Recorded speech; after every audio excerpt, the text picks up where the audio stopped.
সরকারের অত্যাচারিত আমাদের সেই প্রিয় নেতা আবুল কালাম ভাই ঐক্য সভায় প্রধান নেতৃত্ব করবেন, ঐক্য সভায়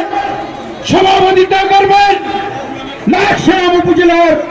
সম্মানিত যোগ্য আহ্বায়ক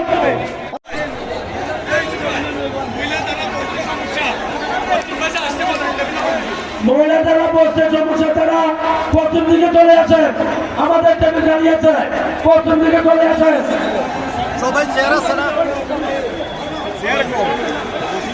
ছাত্রদলের